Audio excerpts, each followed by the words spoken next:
कहानी की शुरुआत में हम जैक नाम के एक आदमी को देखते हैं जो माउंटेन में आया हुआ होता है और वो एक जगह पर बैठकर रो रहा होता है क्योंकि कुछ दिनों पहले उसकी बेटी नैन्सी का एक कार एक्सीडेंट हो गया था जिससे उसकी बेटी की मौत हो गई थी। और जैक की वाइफ अपनी बेटी की मौत के दुख में आत्महत्या कर लेती है। इसके बाद जैक अपनी फैमिली की यादों को भुलाने के लिए यहाँ इन पहाड़ों में आ जाता है। अब थोड़ी देर बाद जैक एक नदी में नहा रहा होता है, पर तभी वहाँ एक लड़की आ जाती है जो जैक के बैग से खाना निकाल कर खा रही होती है। जैक उसे रोकने की कोशिश करता है मगर वो लड़की जैक का बैग लेकर भागने लगती है।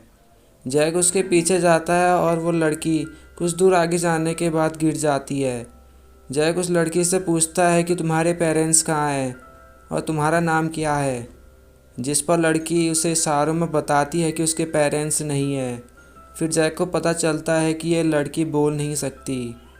इसके बाद जैक उसे खाना खाने के लिए देता है और वो दोनों खाना खाने के बाद सो जाते हैं। अगले दिन जैक अपनी बेटी की याद में खुद को गन से शूट करने वाला होता है, लेकिन वो ऐसा नहीं कर पाता।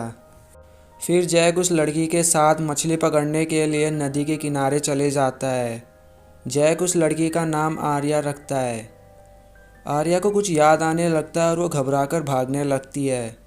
अब हमें कुछ दिनों पहले का समय दिखाया जाता है जहां आर्या के फादर, जिनका नाम बिगैल होता है, वह आर्या और उसकी मॉम के साथ बहुत ज़्यादा टॉर्चर किया करता था। अब एक दिन आर्या की मॉम आर्या को लेकर उस घर से बाहर भागने लगती है।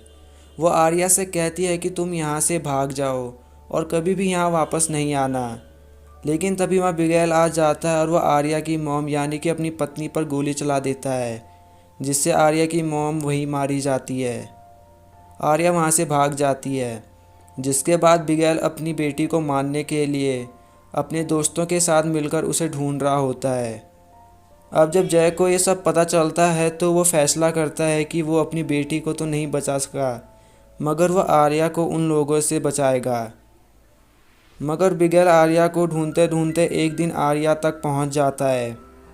वो लोग जैक से लड़ते हैं और बिगैल जैक के पेट में चाकू घुसाकर उसे घायल कर देता है। फिर बिगैल जैक को मरा समझकर आर्या को अपने साथ ले जाता है, लेकिन जैक मरा हुआ नहीं था बल्कि बेहोश हुआ था। थोड़ी देर बाद जैक को होश आता है और वो उन लोगों का पीछा करता है। कुछ देर बाद जैक उन लोगों तक पहुंच जाता है और उन पर हमला कर देता है। वो एक एक करके सबको मार देता है। बिगैल आर्या को नीचे गिरा देता है, जिससे वो बेहोश हो जाती है।